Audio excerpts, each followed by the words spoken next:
کہ بعض اوقات نظر سامنے کوئی آئے تو اس وقت لگتی ہے اور بعض اوقات تصویروں وغیرہ پر بھی لگتی ہے. یعنی آج کل آپ دیکھیں کہ کتنا یہ رواج عام ہو گیا ہے، شادی ہوئی، شادی کی تصویریں فیس بک پہ ڈال رہے ہیں، پوری دنیا دیکھ رہی ہے، اور کون کس نظر سے دیکھ رہا ہے، کس حسد کے ساتھ دیکھ رہا ہے. پھر اسی طرح یہ کہ بچہ پیدا ہوا، پہلے دن کی بچے کی تصویریں ڈال دیتے ہیں، اور وہ ابھی معصوم سا بچہ ہوتا ہے، اس کے اوپر تو ابھی کوئی پروٹیکشن کی لیئر بھی نہیں ہوتی، تو اس کو اسی طرح اثر ہو جاتا ہے. بعض اوقات اس میں خوشی سے بھی لگ جاتی ہے نظر، بعض اوقات یعنی ضروری نہیں ہوتا کہ حسد کی وجہ سے ہی لگے، دشمنی کی وجہ سے ہی لگے، بعض اوقات خوشی یا تعجب کی وجہ سے بھی. یعنی انسان کسی چیز کو دیکھتا تو حیران ہو جاتا ہے، جیسے ہم کہتے ہیں واو کیا ڈریس ہے، کیسا گھر ہے، کیسا میک اپ ہے، کیسی جیولری ہے، کیسی ارینجمنٹ تھی، فلاں چیز. تو اس سے یہ کہ یہ نہیں ہوتا کہ کوئی بری نظر سے انسان دیکھ رہا ہوتا ہے، وہ خوشی کی نظر سے ہی دیکھ رہا ہوتا ہے. اسی لیے آپ نے دیکھا ہوگا کہ بعض اوقات ماں کی نظر اپنے بچے کو بھی لگ جاتی ہے، حالانکہ وہ حسد نہیں، پیار کی نظر ہوتی ہے. تو اس کے لیے بھی ضروری ہے کہ انسان جب اپنے گھر میں داخل ہو، اپنے بچوں کو دیکھے، اپنی نعمتوں کو دیکھے تو ماشاء اللہ پڑھے. اب آپ دیکھیں کہ ہمارے معاشرے میں کتنا عجیب ہے نا، ٹرک کے پیچھے تو لکھا ہوتا ہے حاسد کا منہ کالا، رکشے کے پیچھے لکھا ہوتا ہے، فراری کے پیچھے کوئی نہیں لکھتا. اب آپ دیکھیے کہ رکشے کو نظر لگے گی، کون لینا چاہے گا رکشا؟ دیکھو فراری کو تو لگ سکتی ہے نا نظر. بعض لوگوں نے کالے پراندے لٹکائے ہوئے ہوتے ہیں، کسی نے جوتا لٹکایا ہوا ہوتا ہے، کسی نے ہنڈیا کالی الٹی کر کے رکھی بھی ہوتی ہے. اس طرح کے عجیب و غریب کام کرتے ہیں. تو یہ چیزیں پروٹیکٹ نہیں کرتی. بعض لوگ کالا تل لگا لیتے ہیں، کچھ بچے بےچارے بڑے سامنے ہوتے ہیں تو ان کو میرا خیال آٹے کا لگانا چاہیے تھوڑا سا کنٹراسٹ تو نظر آئے. تو یہ تل لگانے سے بھی کوئی فائدہ نہیں ہے. اور اسی طرح کچھ لوگ یعنی کہ دلہن کو تیار کر کے کوئی ایسی چیز بیچ میں ڈال دیتے ہیں کہ وہ اس کی خوبصورتی ماری جائے، تو اس سے بھی فائدہ نہیں ہوتا. نظر کا لگنا جو ہے وہ برحق ہے. نبی صلی اللہ علیہ وسلم نے فرمایا العین حق، نظر لگنا برحق ہے. نظر بد بھی حسد کی وجہ سے پیدا ہوتی ہے، اور نظر بد جو ہے وہ ایک طرح سے اس کو تیر کہا گیا. یعنی جس طرح فزیکل تیر ہوتے ہیں، ایسے ہی جو حاسد جس کے دل میں بغض اور شر ہوتا ہے، اس کی نگاہوں سے کچھ ایسی ریز نکلتی ہیں جو جا کر اس شخص کے اوپر اٹیک کرتی ہیں جس سے وہ حسد کر رہا ہوتا ہے.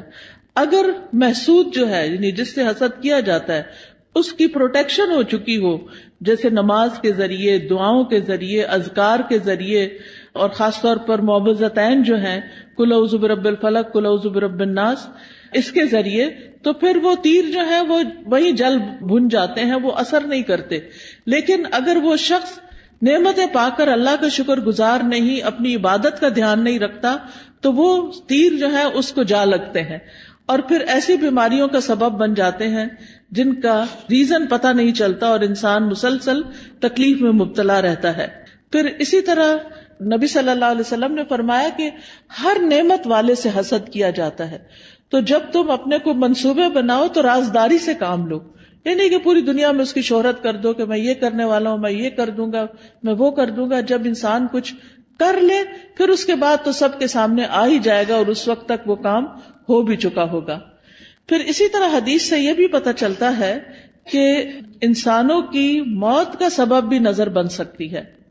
رسول اللہ صلی اللہ علیہ وسلم نے فرمایا اللہ کی قضاء اور قدر کے بعد نظر بد ہی میری امت کے اکثر لوگوں کی موت کا سبب بنتی ہے. یعنی بہت سے لوگوں کو بظاہر کوئی بیماری نہیں ہوتی، اچانک کوئی ہارٹ اٹیک ہو جاتا ہے، اچانک کوئی برین ہیمریج ہو جاتا ہے، اچانک ہی کوئی مصیبت آ جاتی ہے، تو اس کے پیچھے بھی نظر بد ہو سکتی ہے. اسی طرح جانوروں کی موت کا سبب بھی بن سکتی ہے. نبی صلی اللہ علیہ وسلم نے فرمایا نظر بد آدمی کو قبر میں اور اونٹ کو ہانڈی میں پہنچا دیتی ہے. یعنی بعض جانوروں کو جب نظر لگتی ہے تو تڑپ اٹھتے اور کھڑے کھڑے گر کے ختم ہونے لگتے ہیں، تو ان تک بھی یہ اثرات پہنچتے ہیں. تو نظر بد کا ایک سبب جو ہے وہ حسد ہے. اور پھر اسی طرح یہ ہے کہ دونوں کے واقع ہونے کی جگہ جو ہے، یعنی حسد دل میں ہوتا ہے اور پھر دل سے نگاہ تک اور زبان تک آتا ہے. اور بعض اوقات نگاہ سے انسان دوسرے کو نقصان دیتا ہے اور بعض اوقات زبان سے دیتا ہے. یعنی حاسد جو ہوتا ہے وہ بیٹھ کے دوسرے کی چگلی غیبت کہیں نہ کہیں کچھ نہ کچھ کرتا ہی چلا جاتا ہے. پھر اسی طرح آپ دیکھیں کہ انسانوں کی نظر بھی لگتی ہے اور جنات کی نظر بھی لگتی ہے. یہ بھی ہمارے دین نے ہمیں بتایا ہے. اور حدیث سے پتہ چلتا ہے نبی صلی اللہ علیہ وسلم انسانوں اور جنوں کی نظر سے پناہ مانگنے کے لیے مختلف دعائیں پڑھا کرتے تھے. پھر جب یہ معوذتین نازل ہوئی تو آپ صلی اللہ علیہ وسلم نے باقی چیزیں پڑھنی چھوڑ دی اور صرف معوذتین پڑھتے تھے. یعنی قل اعوذ برب الفلق اور قل اعوذ برب الناس، اور اس سے علاج کیا کرتے تھے. اور پھر یہ ہے کہ جن جو نظر لگاتے ہیں وہ انسانوں کی نظر سے بھی سخت ہوتی ہے. اور انسان تو ہمیں نظر بھی آ جاتے ہیں جب ہمیں پتہ چلتا ہے کہ فلاں شخص جو ہے وہ ہم سے حسد کرتا ہے یا ہمارے بارے میں اس طرح سمجھتا ہے، تو ہم اس سے بچنے کی بھی کوشش کرتے ہیں جتنے حد تک بچ سکیں. لیکن جن تو ہمیں نظر بھی نہیں آتے، ان سے کیسے بچ سکتے ہیں؟ ان سے صرف یہ ہے کہ ان دعاؤں کو صبح و شام پڑھا جائے، اذکار کو، تو اس سے انسان محفوظ رہ سکتا ہے. قرآن مجید میں آتا ہے سورۃ الکہف میں وَلَوْلَا إِذْ دَخَلْتَ جَنَّتَكَ قُلْتَ مَا شَاءَ اللَّهُ لَا قُوَّةَ إِلَّا بِاللَّهِ. اور جب تم اپنے باغ میں داخل ہوئے تو تم نے یہ کیوں نہ کہا کہ جو اللہ نے چاہا، یعنی جی اللہ کے کرنے سے ہی سب ہوا ہے. کیونکہ حقیقت یہ ہے کہ جو بھی نعمت ہمارے پاس ہے یہ ساری کی ساری اللہ پاک کی طرف سے ہے. قرآن مجید میں آتا ہے وَمَا بِكُم مِّن نِّعْمَةٍ فَمِنَ اللَّهِ. تمہارے پاس جو بھی کوئی نعمت ہے وہ اللہ کی طرف سے ہے. ابن حجر کہتے ہیں نظر کبھی خوشی اور تعجب کی صورت میں بھی لگ جاتی ہے، اگرچہ وہ کسی محبت کرنے والے کی طرف سے ہو، اور کبھی وہ کسی نیک آدمی کی طرف سے بھی ہو سکتی. یعنی نیک آدمی کسی کی نیکی پر خوش ہو رہا ہے تو اس سے بھی ہو جاتا ہے. تو جب کسی کی کوئی چیز دیکھیں تو فوراً برکت کی دعا دیں کہ اللہ ان کو برکت دے. اچھا کھانا دیکھیں، اچھا ڈریس دیکھیں، اپنے بچے کو کوئی نیکی کا، خیرات کا، صدقات کا کوئی اچھا کام کرتے ہوئے دیکھیں. اس سب چیزوں پر ہم کیوں ایسا کرتے ہیں؟ بچہ پیدا ہوتا ہے ہم کہتے ہیں مبارک دینی ہے، کوئی حج پہ جاتا ہے تو ہم واپس آتا ہے تو ہم اس کی مبارک دیتے ہیں، کسی کی شادی ہوتی ہے تو ہم مبارک دیتے ہیں، کسی کا بزنس اچھا فلرش کر جاتا ہے تو اس پہ مبارک دیتے ہیں، کبھی کسی کے جاب اچھی لگ جاتی ہے، کسی کو کوئی عہدہ ملتا ہے تو اس کو مبارک دیتے ہیں. تو ہمارے دین میں جو مبارک کا کانسیپٹ ہے اس کا مطلب یہ ہوتا ہے کہ اللہ تمہیں اس میں برکت دے اور حاسد یا خوش ہونے والے دونوں کی نظروں سے بچائے. یعنی کہ جو بری نظر سے دیکھ رہا ہے اس سے بھی بچو، اور جو اچھے خوش ہو کے اپنے ہی بہن بھائی یا اپنے ہی والدین ان کی بھی نظر سے بچ سکو. پھر اسی طرح کچھ نظریں بیمار کرنے والی ہوتی ہیں. اب آپ دیکھیں ریز کا کانسیپٹ تو آج کے دور میں بہت آسانی سے سمجھ آتا ہے. مائکرو ویو میں کیا ہے؟ ویوز ہی تو ہیں، ریز تو ہیں، وہی تو اس کھانے کو گلا کے پکا کے جلا بھی دیتی ہیں. کوئی آگ تو نہیں لگی ہوتی مائکرو ویو کے اندر، یہ کیا چیز جلاتی ہے؟ ریز ہوتی ہیں. اسی طرح آپ دیکھیں ہمارے یہ ٹیلی فون وغیرہ ہیں، ان کے اندر سے بھی ریز نکلتی ہیں. تو اگر نان لیونگ تھنگس کے اندر سے ریز نکل رہی ہیں تو لیونگ تھنگس کے اندر سے بھی ریزز نکلتی ہیں. انسانوں کی آنکھوں سے بھی ریزز نکلتی ہیں، ان کے بھی اثرات ہوتے ہیں، اور وہ بعض اوقات دوسرے کی روح کو بیمار کر دیتے ہیں. حضرت ام سلمہ کے پاس ایک لڑکی تھی جو پیلی زرد پڑی ہوئی تھی، تو نبی صلی اللہ علیہ وسلم نے فرمایا کہ اس کو نظر لگی ہے. آپ نے بتایا کہ اس کی رنگت کیوں تبدیل ہو گئی ہے؟ اس کو نظر لگی ہے تاکہ اس کا علاج کیا جائے. بعض اوقات انسان کے جسم کے صرف کسی ایک حصے کو لگتی اور وہ حصہ بیکار ہو جاتا ہے. پھر اسی طرح بعض نظریں جو ہیں وہ آگ والی ہوتی ہیں، ان کو ناری نظریں کہتے ہیں. پھر اسی طرح یہ یاد رکھیے ایک بات کہ جو ہوتا ہے اللہ کے اذن سے ہوتا ہے، یعنی اس بندے کے اندر کوئی طاقت نہیں. اور اگر کوئی بندہ کہے کہ میں فلاں کو نظر لگانے لگا ہوں تو نہیں لگا سکتا. اچانک لگ جائے اور بات ہے، خود سے کوئی نہیں لگا سکتا، کیونکہ اس میں بھی جو ہوتا ہے اللہ کے اذن سے ہوتا ہے. کیونکہ ہم فوراً لوگوں کو بلیم کرنے لگتے ہیں، وہ فلاں آئی تھی نا اس لیے یہ ہوا ہے، فلاں نے ایسا کیا، فلاں وہ تو ایک سبب بنا. تو لوگوں کو بلیم کرنے کی بجائے یہ سوچے یہ میری تقدیر میں تکلیف لکھی تھی اس لیے آ گئی. تیسرا بڑا سبب اذکار اور تلاوت قرآن اور نمازوں کی پابندی نہ کرنا. اس سے نظر لگتی ہے، اس سے یہ شیطانی اثرات حملہ آور ہوتے ہیں. کیونکہ ذکر جو ہے اللہ کا یہ ایسے ہی ہے جیسے قلعہ ہوتا ہے. جب انسان ذکر کرتا ہے تو وہ قلعے کے اندر چلا جاتا ہے، اور پھر قلعے کے باہر جو بھی دشمن ہوتا ہے وہ اس کے اوپر قابو نہیں پا سکتا. پھر اسی طرح امتحان اور آزمائش ہے انسان کی، کہ دنیا میں انسان آیا ہے. دنیا پھولوں کی سیج نہیں ہے، یہ دنیا امتحان کے لیے ہے، آزمائش کے لیے ہے. تو ہر انسان کسی نہ کسی طرح ایک امتحان میں مبتلا ہے، ایک آزمائش میں مبتلا ہے. تو اس کے لیے کیا کرنا چاہیے کہ انسان اللہ کی طرف رجوع کرے. تو یاد رکھیے کہ جب نظر لگتی ہے تو اس کے کچھ علامتیں ہوتی ہیں، کچھ جسمانی علامتیں ہیں. چہرے پہ دھبے پڑ جانا، جیسے چھائیاں سے نہیں پڑ جاتی، یہ بھی بعض اوقات نظر کی وجہ سے ہوتی. پھر بچوں کا بلا وجہ روتے جانا. حضرت عائشہ کہتی ہے کہ ایک مرتبہ نبی صلی اللہ علیہ وسلم تشریف لائے تو ایک بچے کے رونے کی آواز سنی. آپ نے فرمایا تمہارا یہ بچہ کیوں رو رہا ہے؟ کیا تم نے اس کو نظر بد کا دم نہیں کیا؟ کئی دفعہ ہوتا ہے نا، بچے نے کھایا پیا سویا آرام کیا سب کچھ کیا ہوتا ہے لیکن وہ چین ہی نہیں پکڑ رہا ہوتا. ماں بہلا بہلا کے آخر بازو کا دیکھا ہوگا ماں کو ایک دو لگاتی ہے اور بیڈ پہ ڈال دیتی ہے، چلو رو لو پھر جتنا رونا ہے. حالانکہ وہ بیچارہ کسی تکلیف میں مبتلا ہوتا ہے، اس وقت اس پہ سورۃ فاتحہ پڑھ کے دم کرنا چاہیے کیونکہ وہ ڈسٹرب ہوتا ہے. بعض بچے ہائپر ایکٹیو ہوتے ہیں، بے وجہ خواہ مخواہ میں ماں کو ٹیچرز کو سب کو تنگ کرتے رہتے ہیں. تو ایسے بچوں کا بھی علاج کرنا چاہیے، صرف دوا سے نہیں بلکہ دم وغیرہ سے بھی. اسی طرح بعض بچے کمزور ہو جاتے ہیں، یعنی بہت سوکھے اور بالکل ان کی ہیلتھ اچھی نہیں ہوتی. تو آپ نے حضرت اسماء بنت امیس سے کہا کہ میں اپنے بھائی کے بچوں کو دیکھتا ہوں، جعفر جو کزن تھے آپ کے، کہ ان کے جسم بڑے دبلے پتلے ہیں، کیا ان کو فقر و فاقہ ہے، کھانے کو نہیں ملتا؟ تو حضرت اسماء کہتی ہے نہیں، ان کو نظر بہت جلدی لگ جاتی ہے. آپ نے فرمایا انہیں دم کرو. انہوں نے آپ کے سامنے چند کلمات پیش کیے تو آپ نے فرمایا انہیں دم کرو، یعنی ان کے اوپر دعائیں پڑھ کے پھونکو. اور دم کرنے کا بہترین طریقہ سورۃ فاتحہ پڑھے، آیت الکرسی پڑھے، معوذتین پڑھے اور پھونک مار دیں. کسی راکی کے پاس جانے کی بھی ضرورت نہیں، ہر ماں کو طریقہ آنا چاہیے کہ کس طرح کرنا ہے. نبی صلی اللہ علیہ وسلم ہر روز رات کو سوتے وقت اپنے ہاتھوں پر قل هو اللہ، قل اعوذ برب الفلق، قل اعوذ برب الناس 3 دفعہ پڑھ کے اپنے چہرے، اپنے سر، اپنے سارے جسم پر جہاں جہاں ہاتھ پہنچتا تھا آپ پڑھ کے خود اپنے آپ کو دم کر لیتے. پوری زندگی کا آپ کا معمول تھا. ہم سب کو بھی اپنے اوپر روز رات کو سوتے وقت خود دم کرنا چاہیے. پھر اسی طرح بعض اوقات نظر لگنے کی وجہ سے انسان اچانک گر بھی جاتا ہے.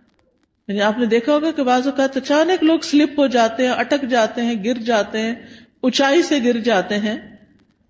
رسول اللہ صلی اللہ علیہ وسلم نے فرمایا بے شک نظر بد آدمی کو اللہ کے حکم سے دیوانہ کر دیتی ہے، حتیٰ کہ بعض اوقات وہ اونچی جگہ چڑھتا ہے اور وہاں سے گر پڑتا ہے. یہ اب اللہ کے رسول صلی اللہ علیہ وسلم نے ہمیں بتایا، جن کی باتیں جھوٹی نہیں ہوتی. اور ایک اور جگہ پر مسند احمد کی روایت میں فرمایا نظر لگ جانا برحق ہے اور یہ اوپر چڑھنے والے کو پھسلا دیتی ہے. اوپر چڑھنے سے مراد ایک تو بلندی پہ ویسے چڑھنا ہو سکتا ہے، اور ایک دنیا کے اعتبار سے اوپر اوپر اوپر یعنی ترقی ہوتے چلے جانا. تو آپ صلی اللہ علیہ وسلم نے اس کا حل کیا بتایا کہ برکت کی دعا دو. یعنی جس کو ترقی مل رہی ہے اور کوئی بڑا نام مل رہا ہے تو اس کے لیے بارک اللہ فیکا، بارک اللہ لکا، بارک اللہ علیکا، اللہ برکتیں دے. پھر اسی طرح کچھ اور علامتیں بھی ہوتی ہیں. بعض اوقات سر درد شروع ہو جاتا ہے، بعض اوقات جسم کے کسی ایک حصے میں شدید درد اٹھ جاتا ہے. قرآن سنتے وقت جمائیاں بہت آتی ہیں، یعنی پڑھا ہی نہیں جاتا. آپ نے دیکھا ہوگا کہ بعض اوقات آپ قرآن پڑھ رہے ہوتے ہیں اور آپ سوئے چلے جاتے ہیں اور سوئے چلے جاتے ہیں، اور آپ پھر اٹھتے ہیں، اٹھاتے اپنا، پھر سو جاتے، پھر اٹھاتے، پھر یہ بھی نظر کی وجہ سے ہوتا ہے. پھر اسی طرح وزن اچانک کم ہونے لگتا ہے. بعض اوقات ذہنی پراگندگی بڑھ جاتی، کوئی بات سمجھ نہیں آتی، بچہ پڑھائی پہ فوکس نہیں کر پاتا.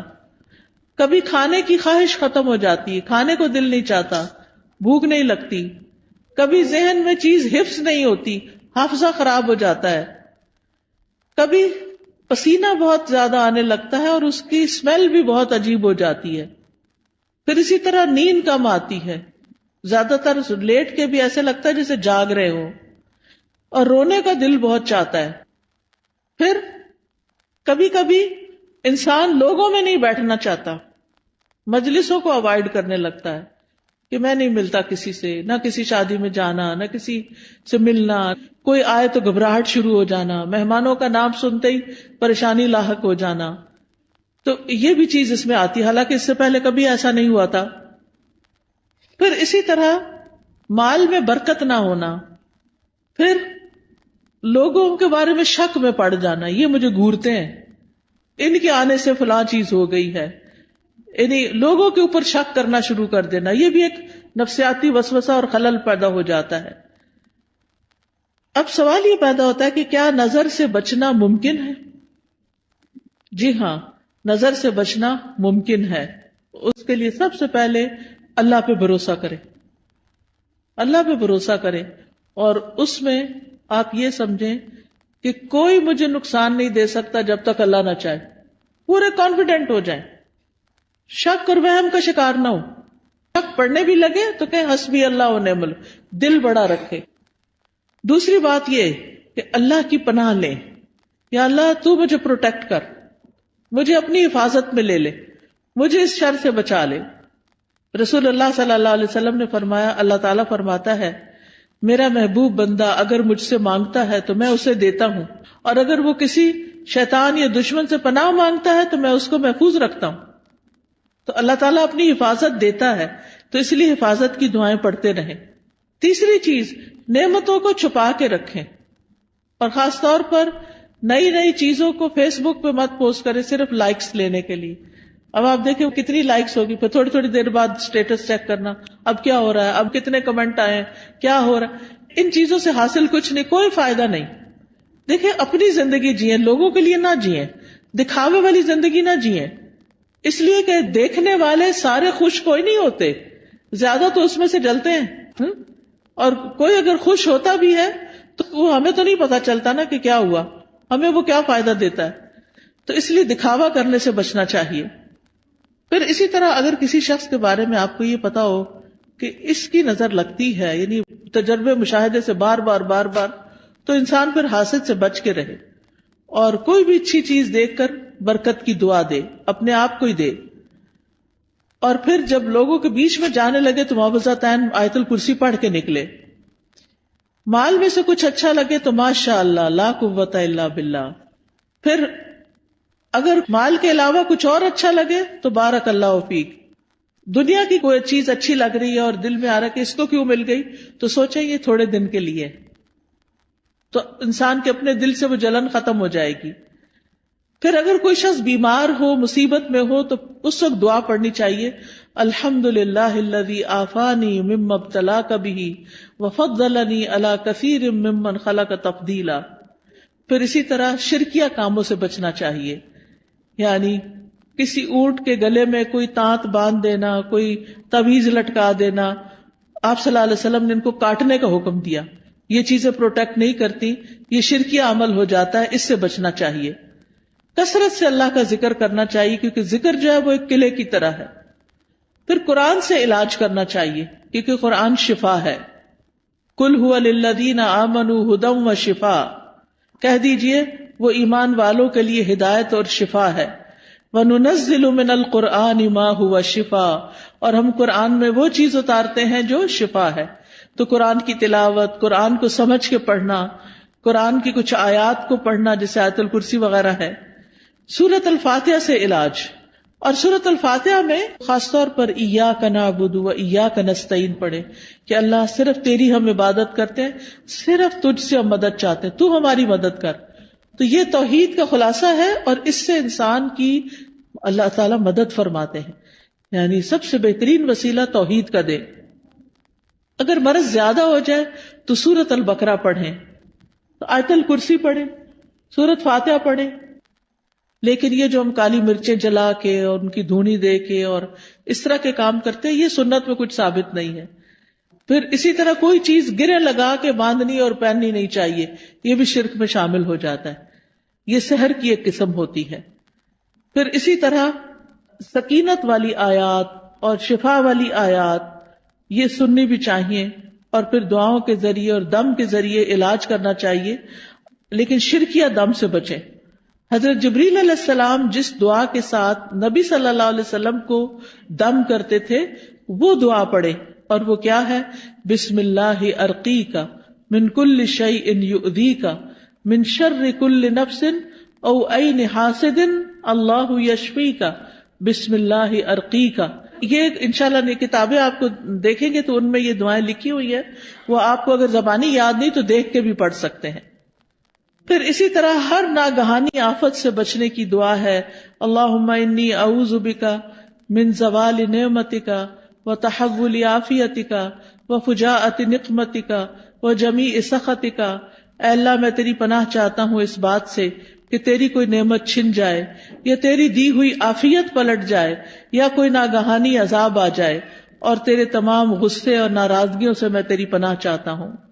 پھر بری تقدیر سے، دشمن کے خوش ہونے سے یا اللہ تو بچانا کہ ہمارے دشمن ہم پہ خوش نہ ہوں۔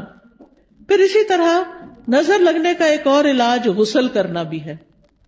پھر اسی طرح یہ کہ جس کی نظر لگی ہو اس کا وضو کا پانی لے کے اس کو بھی جسم پر ڈالیں تو اس سے بھی نظر دور ہوتی ہے۔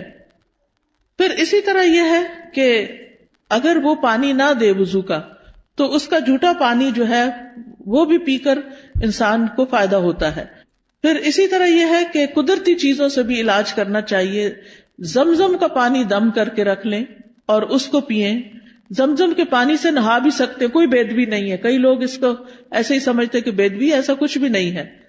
زیتون کا تیل پینا جو ہے یہ بھی بڑا فائدہ مند ہے۔ جو کولڈ پریس ہوتا ہے نا زیتون کا آئل، ایک تو ہوتا ہے نا یہ جو لبوں وغیرہ میں ملتا ہے، نہیں، کولڈ پریس دبئی وغیرہ سے اچھا مل جاتا ہے، یہاں بھی شاید ہوں گی دکانیں جن پہ۔ ایک ہوتا ہے ایکسٹرا ورجن، نہیں، کولڈ پریس، جسے کچی گھانی کا نہیں کہتے ہمارے ہاں، جیسے یہ توریا اور یہ جو سرسوں، اس کا جو کچی گھانی کا تیل ہوتا ہے وہ خالص ہوتا ہے، اور جو مشینی قسم کا ہوتا ہے وہ اور ہوتا ہے۔ تو اسی طرح کچی گھانی کا زیتون کا تیل جو ہوتا ہے وہ زیادہ مؤثر ہوتا ہے۔ تو صبح کے وقت زیتون ایک چمچہ پی لیں اٹھ کے، جیسے آپ وضو کر کے آئے، آ کے ایک چمچہ زیتون کا پیئیں، پھر نماز وغیرہ پڑھیں، اس کے آدھے گھنٹے تک کچھ کھائیں پیئیں نہیں، اور وہ نماز وغیرہ میں ذکر اذکار میں آدھا گھنٹہ گزر جاتا ہے۔ نبی صلی اللہ علیہ وسلم نے فرمایا کلوا الزیت وادہنوا بہ فانہ من شجرۃ مبارکۃ، زیتون کا تیل کھاؤ بھی اور لگاؤ بھی، کیونکہ یہ مبارک درخت ہے۔ قرآن مجید میں اس کو مبارک درخت کہا گیا ہے۔ پھر جسم پر زیتون یا کلونجی کا تیل ملنا یہ بھی بیماریوں کو کم کرتا ہے۔ پھر اسی طرح دم کیا ہوا پانی جو ہے وہ ناک میں ڈالنا اور جھاڑنا، شہد کھانا وہ بھی علاج ہے۔ کلونجی کے دانے نہار منہ کھانا، 3 یا 7 یا 5، تلبینہ کھانا، اس سے غم دور ہوتا ہے۔ اجوا کھجور کھانا، حدیث میں آتا ہے کہ جو 7 اجوا کھجوریں کھا لے اس کو اس دن کوئی جادو زہر چیز اثر نہیں کرے گی۔ پھر اسی طرح سنا مکی، سنوت جو ہے، فرمایا یہ موت کے علاوہ ہر بیماری کا علاج ہے۔ سنا مکی جو ہوتا ہے وہ اگر اس کے پتے وغیرہ ہوتے ہیں، اگر کاوے کی طرح اگر آپ بنا کے اس کو پیئیں تو پیٹ کو بھی صاف کرتی ہے۔ پھر شہد، زیتون کا تیل، کلونجی کو ملا کے استعمال کریں، تینوں کو ہم وزن ملا لیں، اور یہ سارے زہر ٹاکسنز جو ہے نا جسم سے نکال دیتی ہیں۔ یعنی جتنا شہد ڈالیں اتنا زیتون، اتنا کلونجی کا آئل، تو ان کو ملا کر، یعنی کہتے ہیں کہ جو اگر کسی کو نظر بد ہو یا جن ہو تو یہ جسم کو پاک کر دیتی ہے یہ چیز۔ حجامہ کرانا، حجامہ جو ہے وہ بھی ایک بہترین علاج ہے نظر بد کا۔ تو یہ تمام چیزیں جو ہیں جب انسان کرتا ہے تو اللہ تعالیٰ شفا دیتا ہے۔ علاج کی نیت سے صدقہ کرنا، ایک صدقہ ہوتا ہے ویسے انسان روزانہ کچھ نہ کچھ اللہ کے راستے میں دیتا ہے، اور ایک اس لیے دیتا ہے کہ میرا علاج ہو جائے۔ اس کے لیے ضروری نہیں کہ کوئی بکرا دیا جائے یا کوئی اور اس طرح کی چیز، جو بھی کسی کی ضرورت ہے اگر آپ وہ پورا کر دیتے ہیں تو وہ بھی آپ کے لیے فائدہ مند ہو جاتا ہے۔